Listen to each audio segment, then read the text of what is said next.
मेरा बाबा माँ जगत जननी आद्य शक्ति को नंदी पर बिठाकर भ्रमण करने निकलते प्रतिदिन रोज।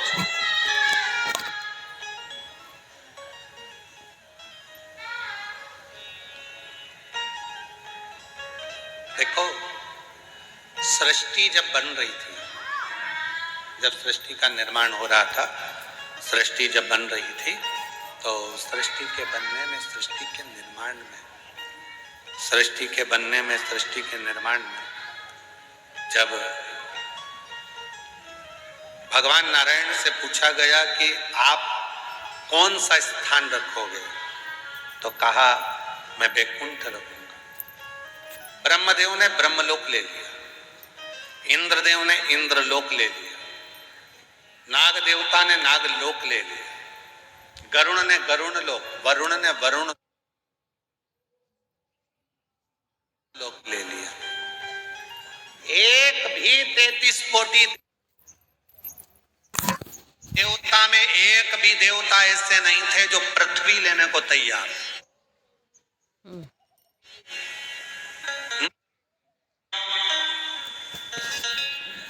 कौन सुनेगा इनकी? हमारे सतुआ बाबा जी का जो कुटिया है ये यहीं बाजू में है।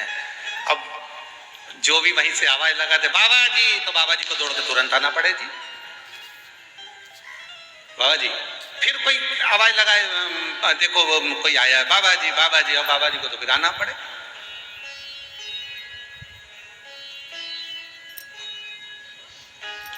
दौड़ दौड़ कर आना पड़े।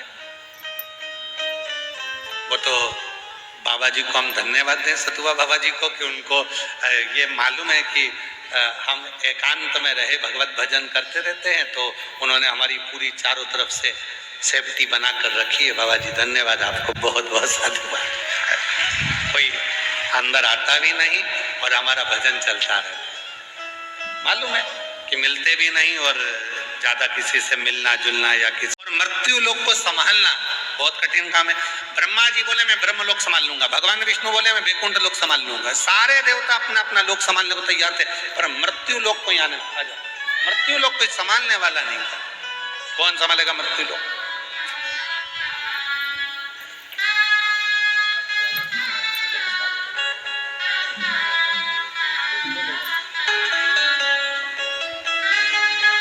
शंभू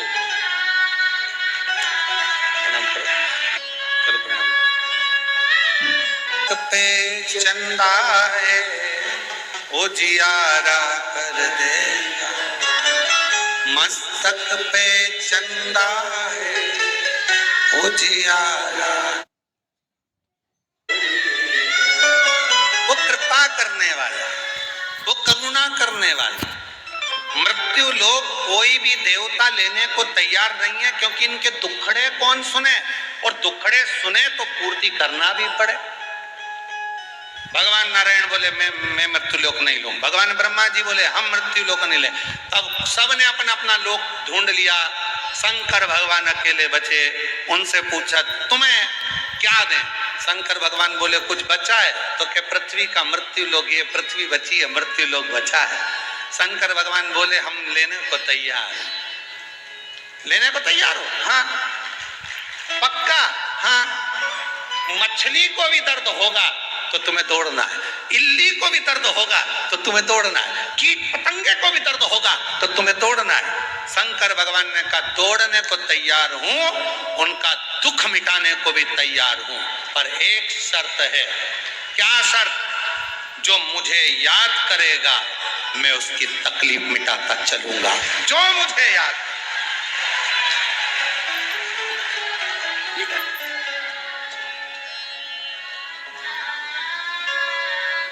ठीक है।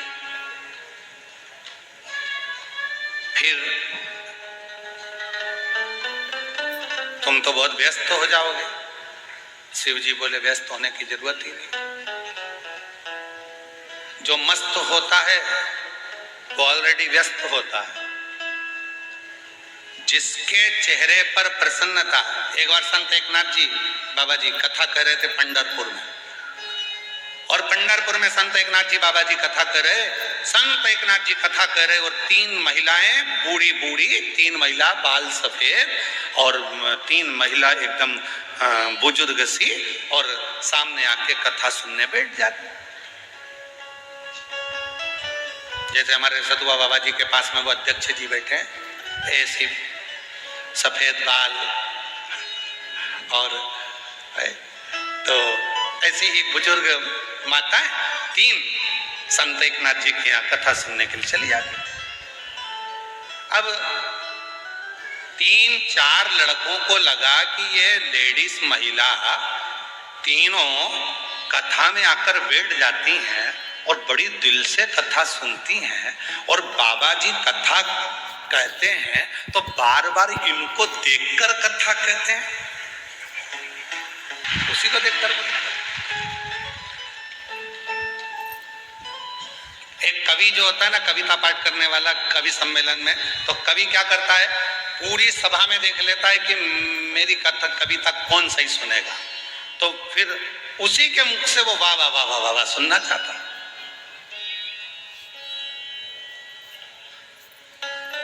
सुने, अब वो तीनों अच्छे से सुनती थी, तो बाबा जी संत एकनाथ जी उनको देखकर कथा कहते थे, पर इन तीनों की बुद्धि बिगड़ गई। इन तीनों ने विचार करा, जरूर बाबा जी का ये महिलाएं तीनों जरूर, अच्छा जिसकी बुद्धि में कचरा भरा हो ना, तो उसको सब दूर कचरा दिखता, जिसके दिमाग में गंदगी भरी होगी तो उसको गंदगी दिखेगी।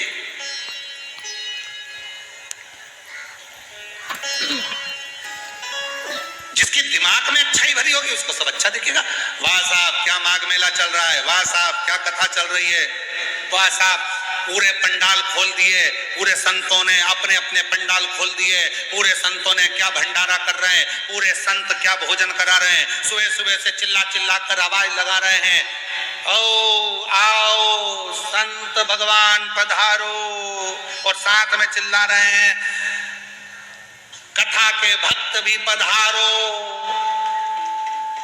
इतनी आवाज लगा रहे, और क्या चाहिए, इतने सारे संत साधु सन्यासी तपस्वी सबने अपने अपने पंडाल खोल दिए। जो संत जाने के तैयारी में थे, पेटियां बंद हो गई थी, सामान पैक होकर जाने लगा था, उन संतों ने कहा वो रुक जाओ रे, इतने आए इनको और खिलाते खिलाते चले, इनको और खिलाते, पिलाओ चाय पिलाओ। फिर आवाज लगा रही, सुबेरे से आवाज लगा रहे चिल्ला के, सुबेरे 5:30 बजे से चिल्लाना जो चालू करा, कोठारी की जय, भंडारी की जय, पुजारी की जय, मान के कर लिया, जाने की तैयारी हो गई। जरा विचार करो, संत हृदय नवनीत समाना, संत का भाव कितना निर्मल है, तुरंत तो कहेगा वाह वाह क्या कथा चल रही है साहब, क्या भीड़, क्या आनंद, क्या आनंद। क्या हुआ जी? कल एक माता जी कर लिख के भेजी कि गुरुजी वो चोरी हम आरती नहीं कर पाते हैं क्योंकि भीड़ बहुत ज्यादा। तो कौन कराए आरती, करो, दिया मत लगाओ, मोबाइल में टॉर्च तो है ना, मन मेरा मंदिर, आंखें दिया बाती, फोटो की है तालियां, रोम फूल बाती, रोम रोम जीवा तेरी, और बस बहुत है। जब आरती हुआ करे, दिया भले ना जले, क्योंकि दिए से साड़ी जल जाए, पट्टी जड़ जाए, टेंट में कहीं आग लग जाए, इसलिए दिया ना जलाकर अपनी मोबाइल की लाइट चालू, इसमें क्या दिक्कत।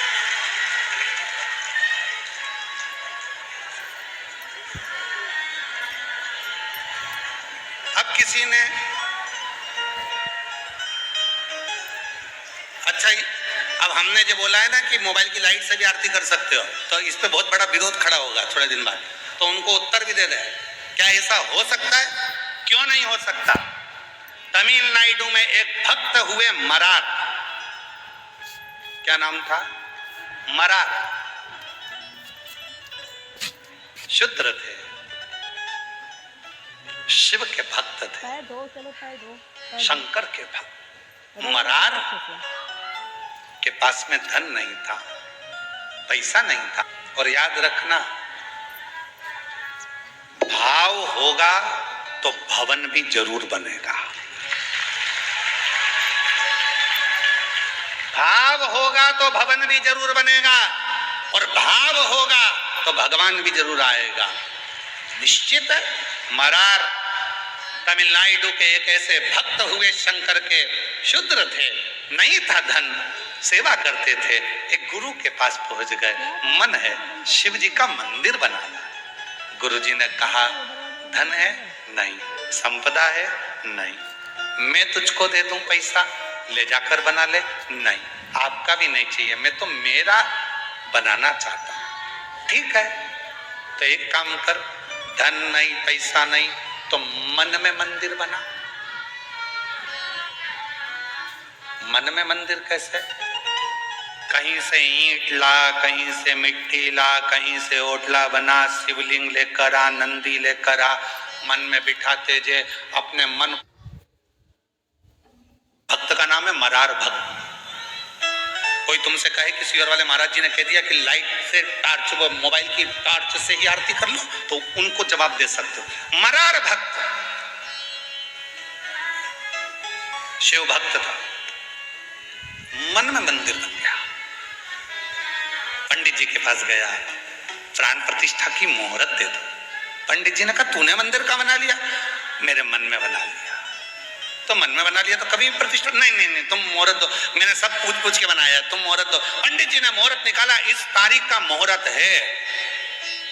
कांची वहीं पास में लगी हुई थी, और उस स्थान का राजा एक बहुत बड़ा मंदिर बनाया था।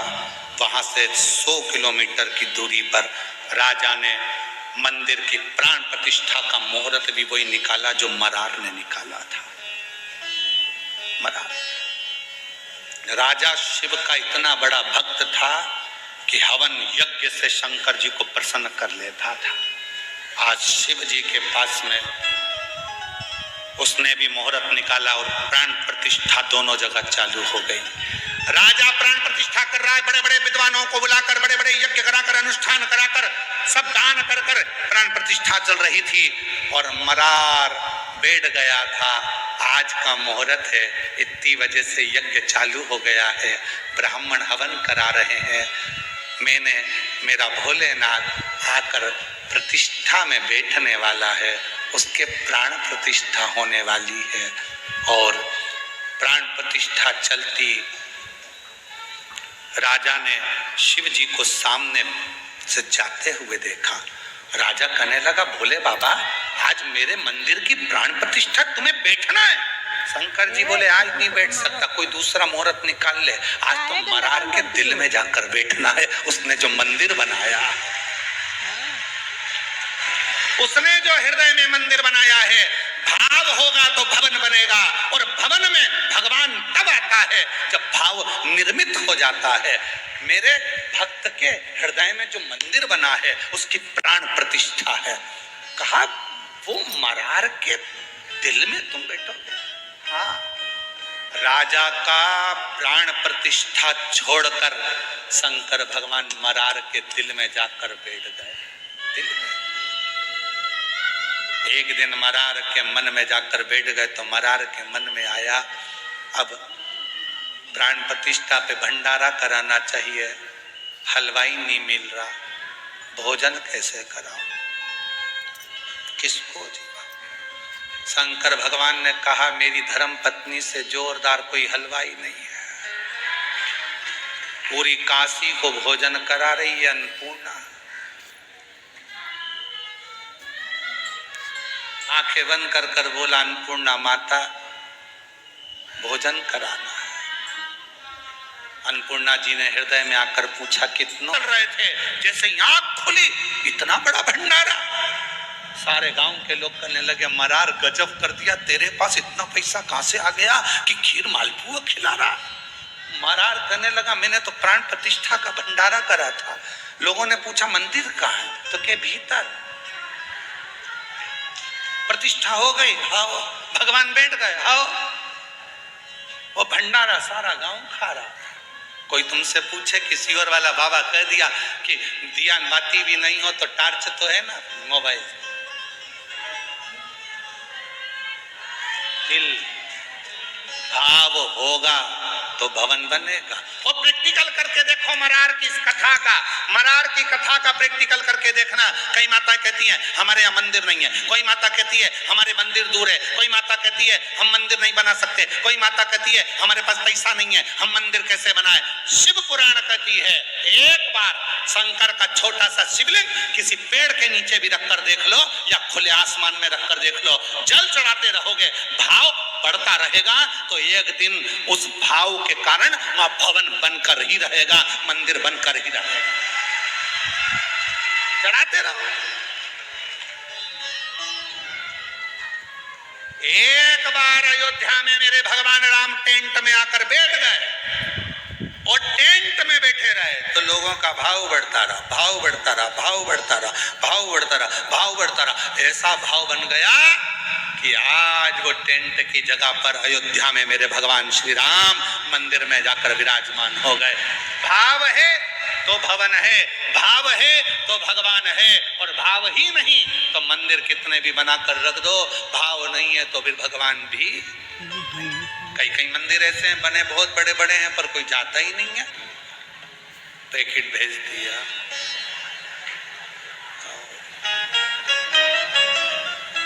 उसमें मुस्कुराती हुई एक बाई बिंदी लगा के बैठी। मेरे भोले बाबा का मैं क्या बखान करूं गुरुदेव। मेरी बेटी MBBS की तैयारी कर रही थी, नीट क्लियर नहीं हो रहा था। बाबा की ऐसी कृपा हुई गुरुदेव कि पंडाल में बैठकर कथा सुनी और मेरी बेटी भी आई थी, बाबा से विनय कर कर गई थी। नाम क्या लिखा है? राकेश कुमार गुप्ता, सिंगरौली,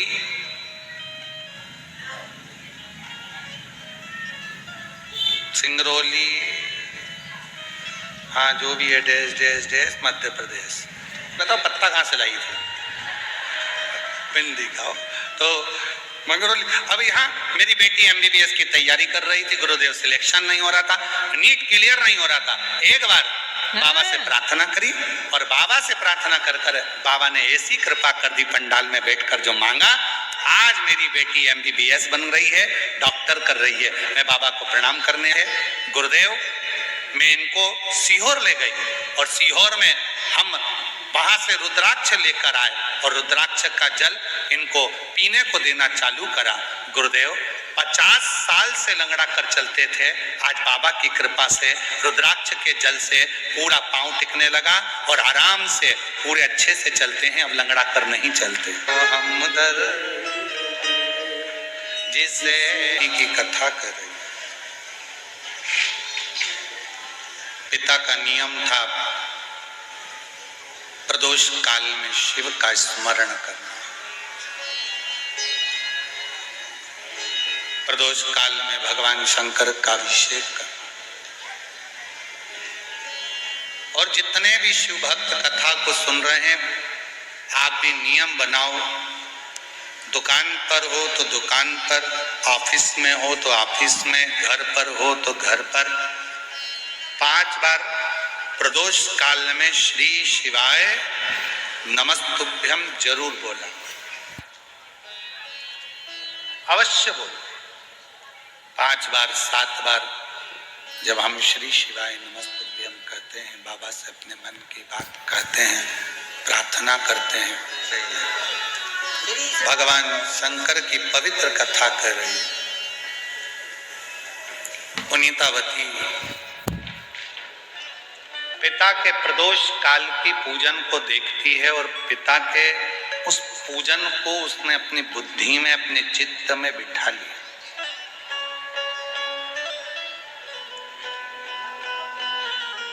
जैसे मां पार्वती जी ने जैसे शिव को, भगवान देवादिदेव महादेव की आराधना को, शंकर भगवान की साधना को अपना बना लिया था, फिर बाद में देवादिदेव महादेव स्वयं मां जगतजननी पार्वती के हो गए।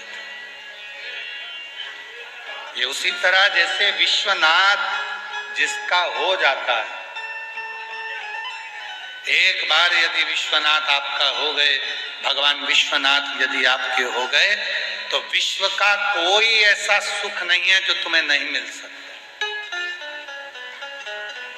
कोई ऐसा सुख नहीं जो तुम्हें प्राप्त नहीं।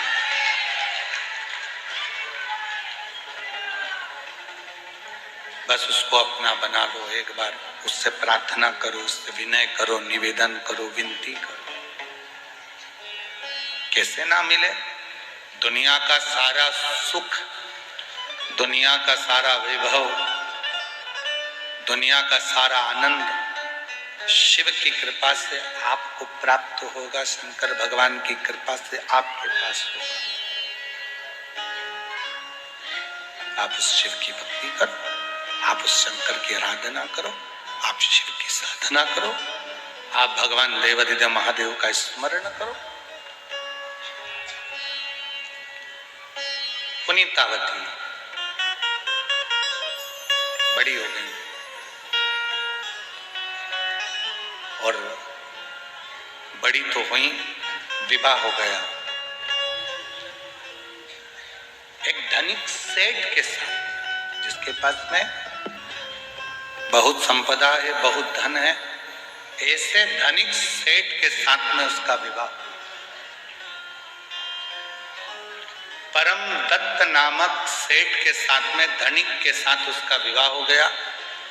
पर शिव जी की भक्ति में वो इतनी लीन होती थी कि वो भगवान शंकर के सिवा चित्त मन, कोई आता, कोई शिव भक्त आ जाता, उसको भोजन करा देती, पानी पिला देती, सेवा करती, आसन लगा देती, बिठा देती। ऐसी उसकी भक्ति थी। पर इस पुनीतावती का जो पति था, परम दत्त नामक जो पति था, वो बड़ा अलग स्वभाव का था, थोड़ा कंजूस भी था और थोड़ा क्रूर भी। हमने कल कथा में आपको कहा था, पत्नी अगर धर्मात्मा होती है तो पति थोड़ा सा क्रोधी होता है, या भगवान को नहीं मानता, या पति भगवान को मानता है तो पत्नी नहीं मानती। पति और पत्नी दोनों यदि भगवान को मानने लगे तो समझ लेना कि भगवान भोलेनाथ की बड़ी कृपा है, जो हम एक जैसे हैं। ये शिव की, ये शंकर की कृपा है।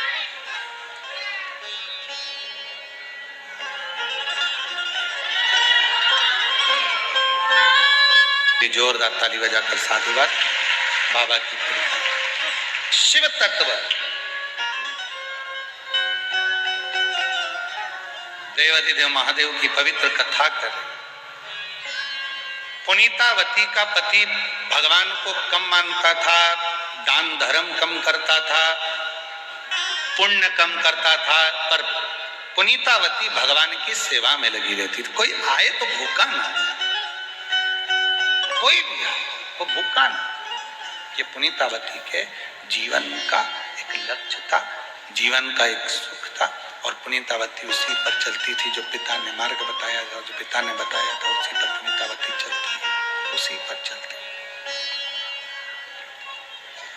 पुनीतावती उसी पथ पर चल रही है जिस पथ पर उसके पिता ने उसको मार्ग दिया था, पिता ने जो बताया था उसी पथ पर चल। कभी कभी ऐसा होता है, एक सेठ जी थे, बहुत कंजूस थे, और उनकी पत्नी इतनी धर्मात्मा थी कि हर अमावस्या पे पंडित जी का भोजन कराती थी, और पंडित भोजन करने आता तो सेठ जी अंदर से कुड़ कुड़ के मर जाते थे। एक दिन सेठ जी ने देखा कि कल अमावस्या है, पत्नी फिर पंडित जी को बुलाएगी, भोजन कराएगी, दक्षिणा देगी, और पंडित जी ऐसे कि खाते भी खूब और ले जाते भी खूब।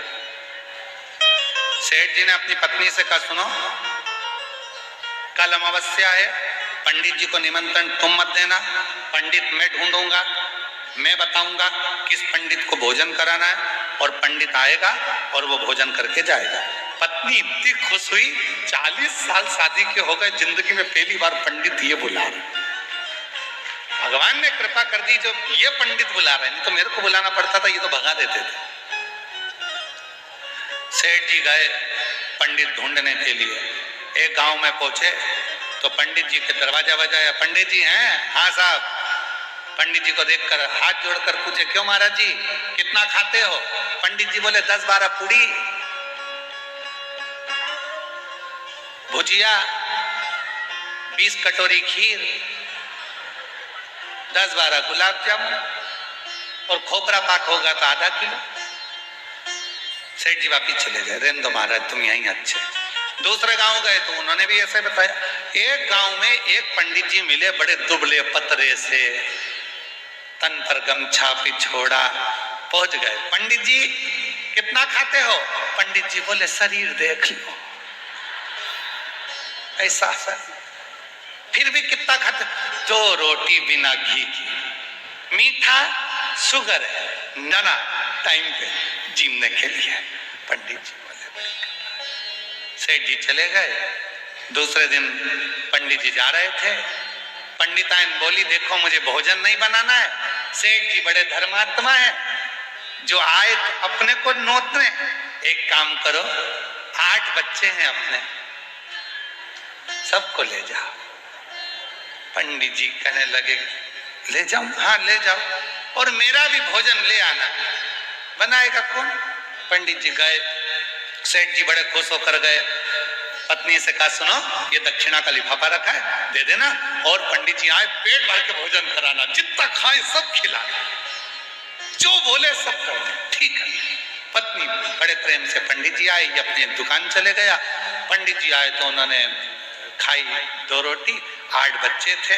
सेठानी जी ये भी भूखे हैं, भोजन 8 को खिलाया। जाते जाते बोले अब मैं जा रहा हूं, पत्नी को भोजन बनाना नहीं है, टिफिन में धर दो, जितना बच्चा कुछ सब बांध के ले। पति आया, ला भोजन दे। दुकान पे से दोपहर के टाइम आया, भोजन दे। पत्नी बोली भोजन डबल से बनाना पड़ेगा। क्यों?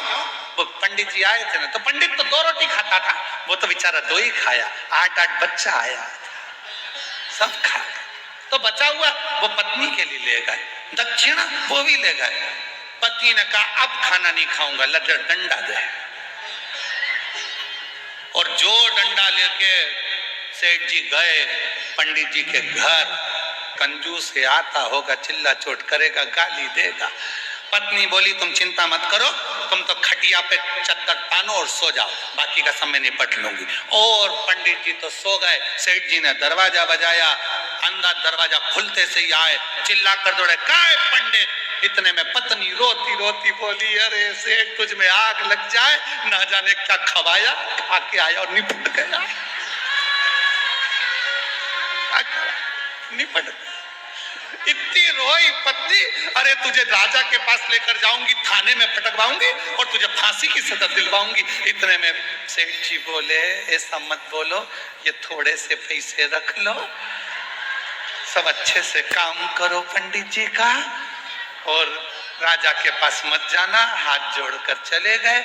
इतने में नींद उड़ गई। पंडित जी उठ के बैठे, पंडिताइन से किया गया हाव, महंगा रोए एक बार, सस्ता और ढूंढो सस्ता, और ढूंढो सस्ता। तो कोई कोई होता है जिसका स्वभाव ऐसा होता है। पुनीतावती का पति थोड़ा था ही ऐसा, जो सामान लेकर आता था कहीं मेरी पत्नी किसी को दे ना दे, 25 बार पूछता, 25 बार। किसी किसी की आदत में रहता है 25 बार कहता है हमने दिया, हमने दिया, हमने दिया। होता है किसी किसी की आदत में रहता है। एक व्यक्ति अपने ससुराल जा रहा था। ससुराल जाते जाते उसका दोस्त मिल गया रास्ते में, तो दोस्त से कहा कि चल मेरे साथ मेरे ससुराल से तुझे घुमा कर लेकर आता हूँ। ससुराल मैं नहीं जा रहा। अरे चल तो सही। अरे मेरे पास कपड़े नहीं है, कुर्ता तो पहना है ना, कोई बात नहीं, मैं तुझे नया पजामा दे दूंगा, तू टेंशन मत ले, मेरे साथ चल। उसको ससुराल ले गया। ससुराल ले गया तो ससुराल में गया तो साले जी ने, साली ने, सबने पूछा जीजा जी कैसे हो? बढ़िया। सब बढ़िया हो? हाँ। सब आनंद में हो? हाँ। जीजा जी को चाय पिलाई, साथ वाले को चाय पिलाई, फिर पूछा जीजा जी ये कौन है? तो कहा मेरा दोस्त है, मैं आ रहा था। तो बोला कहाँ जा रहे हो? ससुराल। तो बोला मैं भी चलूंगा। खुद लेके आया। और अब क्या कह रहा? ये कह रहा था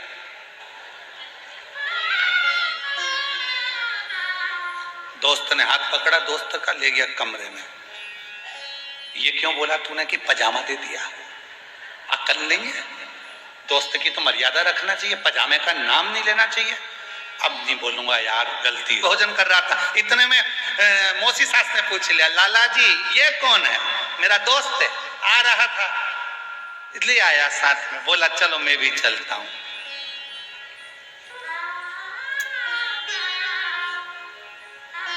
कुर्ता इसी का है,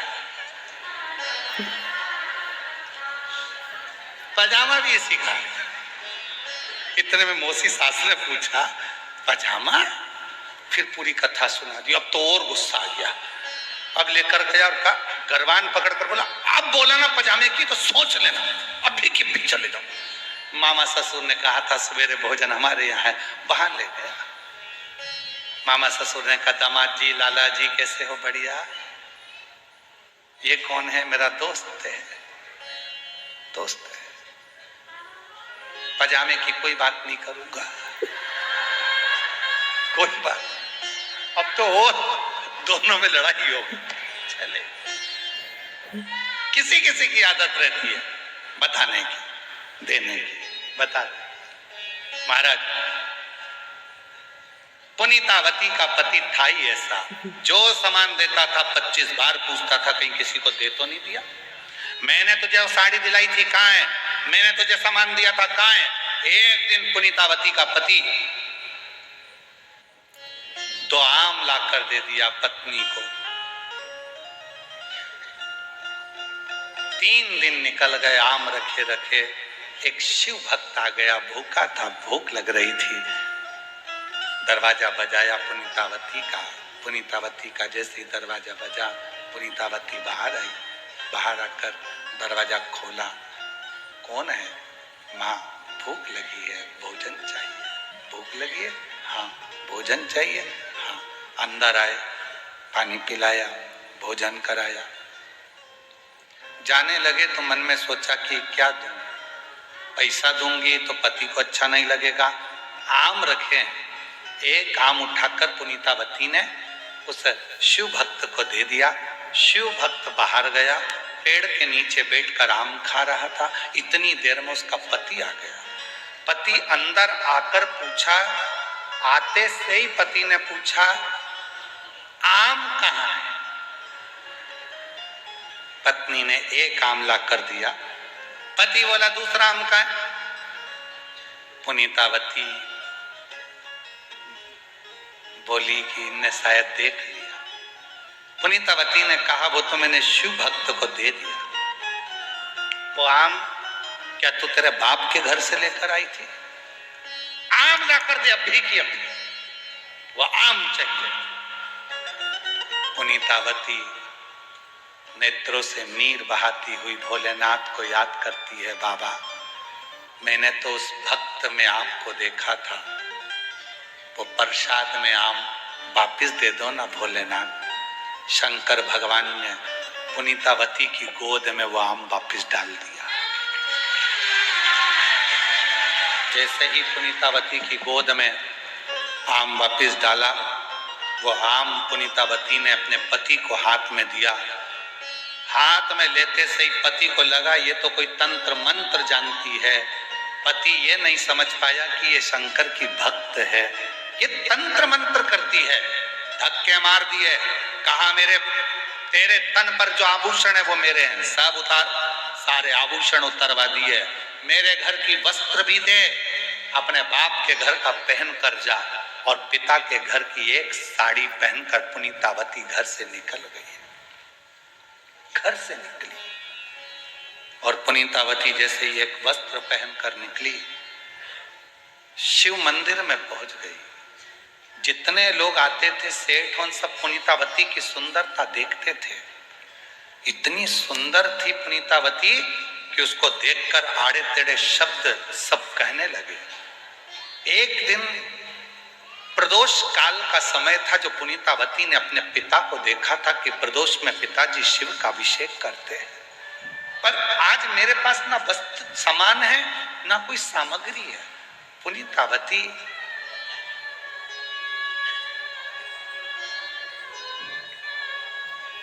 नेत्रों से नीर। बाबा ने पूछा, पुनीतावती पुनीतावती पूछे कौन? शिव। मैंने तो ना जल चढ़ाया, ना बेलपत्र चढ़ाई, ना धतूरा चढ़ाया, ना फूल चढ़ाया, कुछ भी नहीं। तूने मेरे मंदिर में झाड़ू लगाई, झाड़ू से धूल उड़ी, वो धूल मुझे लगी। लोग भस्म चढ़ाते हैं, तूने मुझे वही भस्म चढ़ा दी। बता तुझे क्या दूं मैं आज, क्या दूं मैं तुझे आज? दुनिया के लोग कहते हैं, सीओर वाले बाबा जी कहते हैं, सीओर वाले महाराज कहते हैं मंदिर में झाड़ू लगाओ, पोछा लगाओ। उनको कौन समझाए कि झाड़ू लगाने पर भी अगर तुमने शिव मंदिर में झाड़ू लगाई है, पोछा लगाया है, सफाई करी है, अगर धूल थोड़ी सी अगरबत्ती लगी थी, धूप बत्ती लगी थी, तुम्हारे झाड़ू पोछा लगाने से अगर वो भस्म भी उड़ेगी, शिव पर चढ़ेगी, उसका भी फल तुम्हारे खाते में लिखा कर जाएगा। भस्म का फल भी तुम्हारे खाते में लिखा कर जाएगा। लोग कहते हैं, सीओर वाले बाबा जी कहते हैं जल चढ़ाओ, सीओर वाले बाबा जी कहते हैं निर्माल्य उठाओ, विसर्जन में लेकर कहीं एक जगह स्थान पर रखो। क्या फल है उसका? बहुत फल है, बहुत। जो भी कथा शिव महापुराण में कहा जाता है, किसी न किसी पुराण में से, किसी स्थान में से लोग इस कथा को सुनते हैं। कोई भी आकर खड़ा हो जाएगा कि प्रमाण दीजिए, तो उस प्रमाण को देने के लिए कौन से पुराण से, कौन से शास्त्र से, कौन सी जगह से, कौन से पृष्ठ से, गीता प्रेस गोरखपुर की कौन सी किताब से उसको लिया गया, उसका पूरा वर्णन एक डायरी में लिखते हैं। उसके बाद व्यासपीठ पर आते हैं, फिर बताने का प्रयास करते हैं, जिससे किसी को बताने का समय आए तो बताया।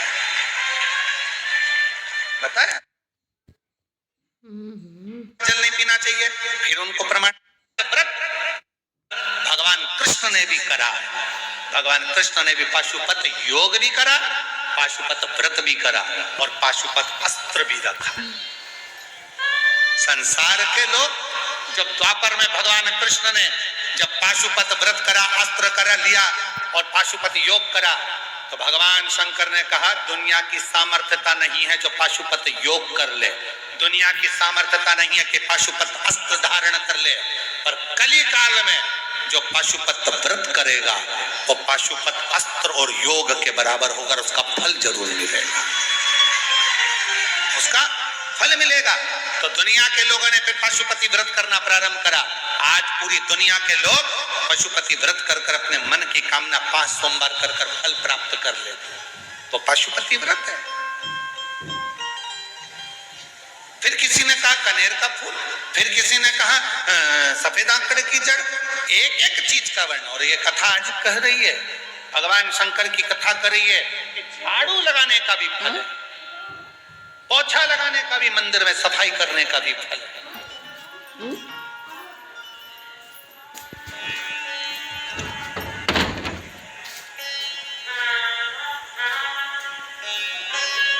फिर किसी ने कहा गुरुजी आपने एक बार कथा में कह दिया कि शंकर के शिवलिंग के अगर टुकड़े से टुकड़े, टुकड़े से टुकड़े 1000 टुकड़े भी हो जाएं तो भी वो खंडित नहीं माना जाता। बिल्कुल, उसका प्रमाण है भारत की भूमि का बिजली महादेव जो कुल्लू मनाली में है, जिसके ऊपर बिजली गिरती है, शिवलिंग के टुकड़े हो जाते हैं, उस टुकड़ों को वापस जोड़ा जाता है और शंकर की पूजन चालू हो जाती है। वो भगवान बिजली महादेव की सहस्रेश्वर शिवलिंग, उसका प्रमाण। मुझे भूत बना दो, अपशब्द कहते हैं, ताना देते हैं, आड़ा टेढ़ा कहते हैं।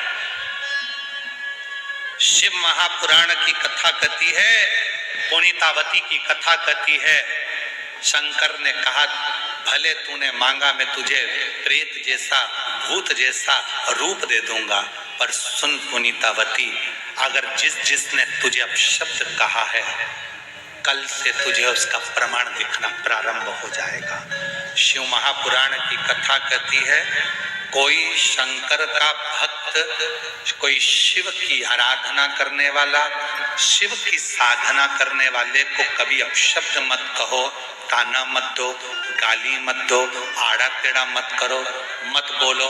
तुम्हारा विश्वास हो तो तुम शिव की कथा सुनो, तुम्हारा विश्वास हो तो शिव को मानो, वरना ना शिव कथा करने वाले की निंदा करो, ना शंकर की निंदा करो, ना शिव पुराण की निंदा करो, वरना मरने से पहले एक बार तो परमात्मा भुगताता बहुत है।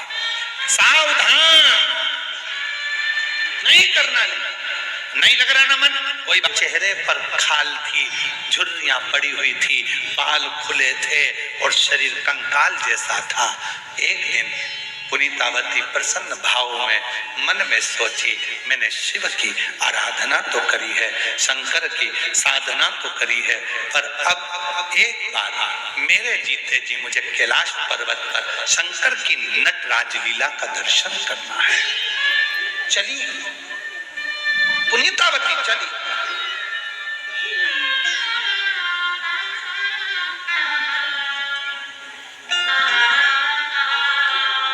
एक पुनीतावती भारत की भूमि के दो संत ऐसे हुए, एक रामकृष्ण परमहंस जी और एक पुनीतावती जी। भारत की भूमि के वो दो संत ऐसे हुए, रामकृष्ण परमहंस जी जब वृंदावन दर्शन के लिए आए तो मथुरा के रेलवे स्टेशन पर पांव के बल नहीं उतरे, सिर के बल उतरे थे। रामकृष्ण परमहंस जी और भारत की भूमि की दूसरी संत पुनीतावती ऐसी थी जो कैलाश धाम की यात्रा करने के लिए गई, और जब कैलाश नजदीक में थे तो पांव से चलना बंद कर दिया था, हाथ के बल चलती थी, थक जाती थी तो सिर को जमीन पर टेक लेती थी। पर पूरी कैलाश यात्रा में पुनीतावती ने अपना पांव नहीं रखा, क्योंकि इस धरा पर मेरा शंकर कंकर के रूप में विराजमान है, ना जाने कब मिल जाएगा मुझे। पांव नहीं रखा, पांव। भारत की भूमि के एक संत रामकृष्ण परमहंस जी मथुरा के रेलवे स्टेशन पर उतरते हैं तो सिर के बल, हाथ के बल उतरते हैं। कहा साथ वालों ने, स्वामी जी क्या कर रहे हो, लग जाएगी, चोट लग जाएगी, गिर जाओगे, पांव क्यों नहीं रखते? रामकृष्ण परमहंस जी ने कहा, जिस ब्रज की रज में मेरे कृष्ण ने अपना चरण रखा है उस रज पर मैं पहले सिर रखना चाहता हूं, अपना पांव नहीं।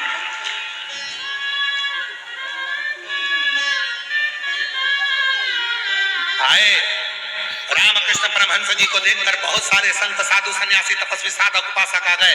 रामकृष्ण परमहंस, भगवान कृष्ण की बंसी में ऐसा क्या है जो गोपियां आधी रात को अपना परिवार छोड़ देती हैं, बच्चे छोड़ देती हैं, पति छोड़ देती हैं, घर छोड़ देती हैं और दौड़ दौड़ कर आ जाती हैं? भगवान की बंसी में ऐसा क्या है? रामकृष्ण परमहंस जी ने कहा, सुबह ब्रह्म मुहूर्त में 4 बजे बताऊं यमुना जी के घाट पर, यमुना जी के घाट पर ब्रह्म मुहूर्त में सुबह 4 बजे बताऊंगा। लोग आधी रात को यमुना जी के तट पर इकट्ठे हो गए, पूरा घाट भरा गया।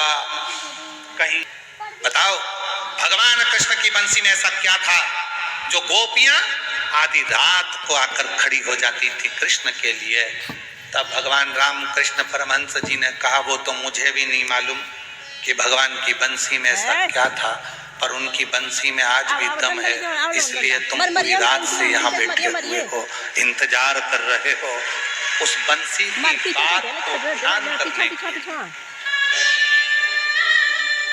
लोग हमसे पूछते हैं शिव महापुराण में ऐसा क्या है? हमने कहा एक बार पंडाल में आइए और शिव महापुराण के पंडाल में आकर बैठकर जमीन को नमन कर कर कथा को श्रवण कर जाइए, फिर मालूम पड़ेगा। अगले पंडाल में तुम नहीं भी आना चाहोगे तो भी शंकर तुम्हें खींच कर बुलाएगा, तुम्हारी झोली भर कर बुलाएगा। क्या है शिव पुराण में?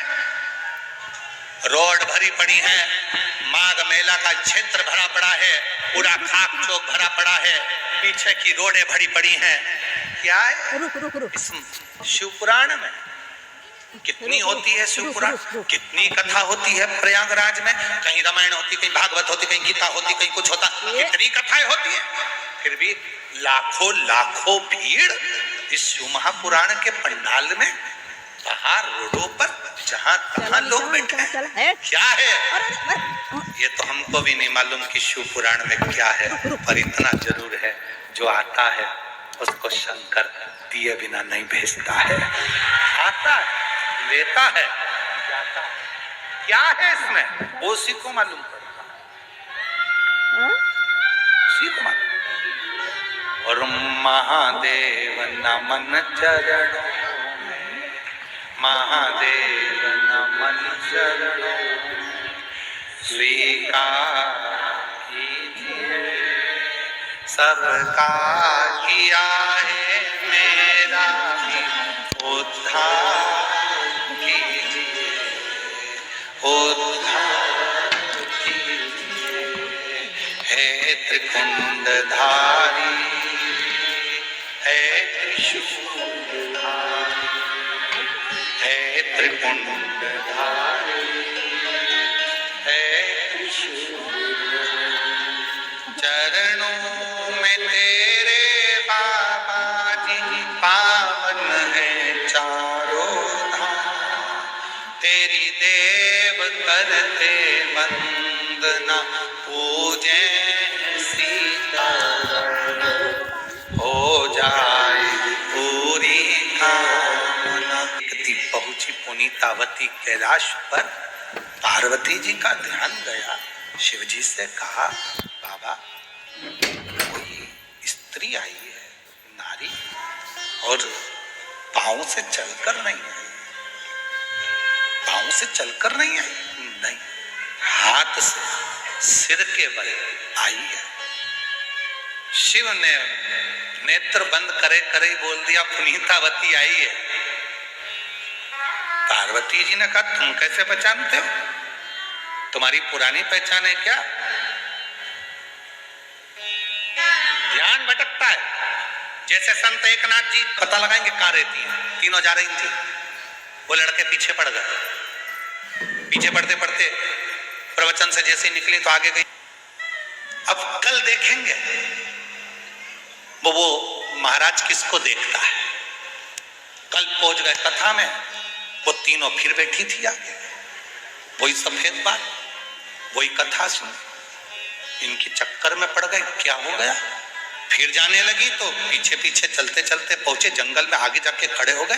पूछा, तुम तीनों हो कौन? कल तो तुम पानी में डूब के मर गई थी। तीनों बोली, मरे हमारे दुश्मन, हम काय को मरे, तो पानी में डूबी फिर तो तुम निकली नहीं। ये यमुना, ये सरस्वती होती है, और हम उस पाप को लाके शिव पुराण की साक्षी में रख देते हैं तो वो सतुआ बाबा जी, इस कथा से हमको ये स्मरण होता है कि कथा आप कराते हैं, पर गंगा यमुना सरस्वती ये त्रिवेणी इस शिव पुराण को सुनना चाहती है, इसलिए ये कथा मेले के विराम पर होती है। 3 साल से हम देख रहे हैं पूरा मेला समाप्त हो जाता है, खाली हो जाता है।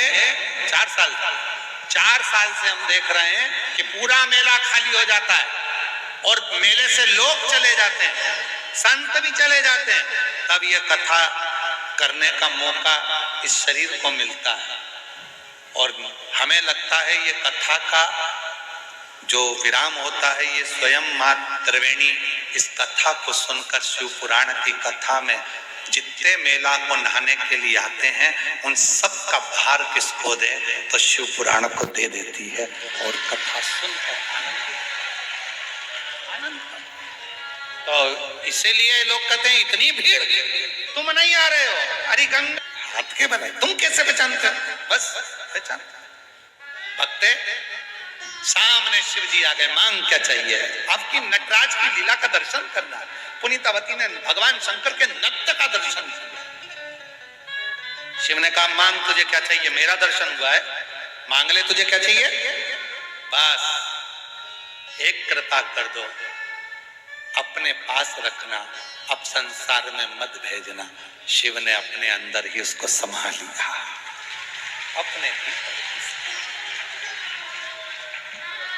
मेरी जीजियों, तुम्हारे को रुकने वाले हैं, खूब भजन करो, कीर्तन करो, टोलियां बनाकर, मंजीरा बजाकर, ढोल बजाकर। एक ढपली हमारे पास भी है, तुमको दे देंगे, गा ले।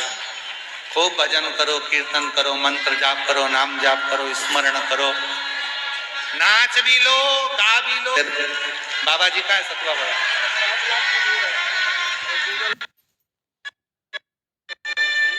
इसके अनुसार ये जो स्थान है, भूमि है, ये टेंट पंडाल को मत देखना, इस भूमि पर कितने 28,000 ऋषियों ने सुना, सूत जी महाराज जी बताते हैं। हजारों साल पहले कथा 88,000 ऋषियों के मुख से, जिस जमीन पर हम कथा कर रहे हैं और आप लोग सुन रहे हैं, इसी धरा पर 88,000 ऋषियों ने हजारों वर्ष पहले कथा को श्रवण किया था। ये गूगल पर आ रहा है। और वक्ता सूत जी थे और हजारों ऋषियों ने इस कथा को इस भूमि पर सुना था। मैं बहुत बहुत इसीलिए भूमि का पहली कथा से पुराण, विश्व की सबसे पहली शिव पुराण इसी धरा पर हुई थी। बाबा जी का इस गूगल सर्च के हिसाब से बहुत बहुत साधुवाद के साथ ये आनंद का, ये दिव्य 4 बजे कथा।